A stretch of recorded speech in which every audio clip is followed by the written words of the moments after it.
bonjour à tous, bon samedi à tout le monde. En tout cas, je vais dire que les lots réels jouent à match à Simba. Donc, ici, quand on va partout dans le monde, en Europe, partout par là, les lots réels jouent à match à Simba. Mais tout ce que l'artiste donne la réflexion en plein océan, dans la ville, il y a là-bas, dans le Maroc. Donc, tout ça, on a général Bobozo, donc, on a cherché à quand vous levez le doigt. Donc, nous avons fait une réflexion. Donc, nous avons la rêve. Pour la femme, moi, pose, je suis quand même là, c'est moi, pose, nous dans la salle. Donc, nous, on le a dit. Ça va la musique en nouvelle génération, les alliés, les enfants, avec les leaders, artistes, Faboukas, c'est maman en personne. Alors, vous mettez un mouvement, n'a pas y a où la SICA, ça a mis dans la. Donc, pour ça, la femme, vous mettez un mouvement, là, vous mettez un mouvement, là, pas la main, et dans la.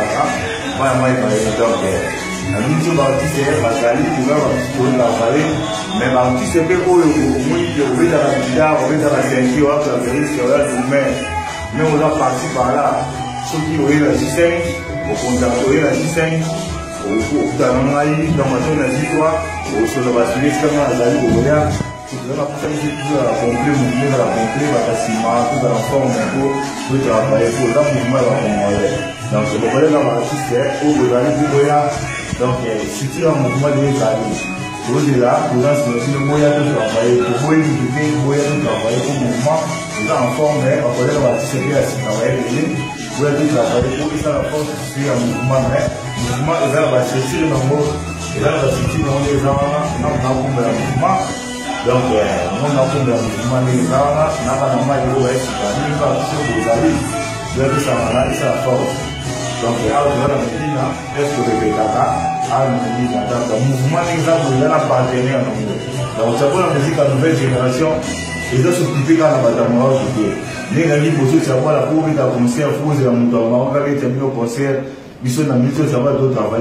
Donc, partenaire, il y a partenaire dans la Londres. Si tu fais ça dans la Londres, émission que ça dans la Londres, maman Charlotte qui joue dans la Londres, il y a une voyage, ils ont mis à Nyonso. Souci là aussi, ma partenaire et après ça chambre. Nalalaki, Nalamuki, Namoni maman Charlotte qui joue même par que la famille n'a pas la Londres. Les gars tout le monde toujours à la chef.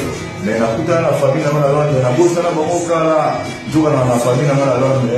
La développement la Londres. Maman Charlotte qui joue. Famille n'a pas la Londres. Les développement est donc. Ça il m'a suivi maman Charlotte famille. Mais là, quand vous pouvez voir que la photo, mais le temps comprenant que la famille n'a pas maman Charlotte qui joue. Maman, si vous avez un bon d'accord, si vous avez un bon émission, vous avez un bon d'accord, vous l'avez envoyé l'émission pour nous. Et il doit nous envoyer un autre sur Londres. Car que vous avez featuring dans la Londres, featuring, il y a aucun step, ça t'a envoyé, il doit nous envoyer un autre. On va faire featuring, là, tu vois la musique en nouvelle génération dans le Maroc.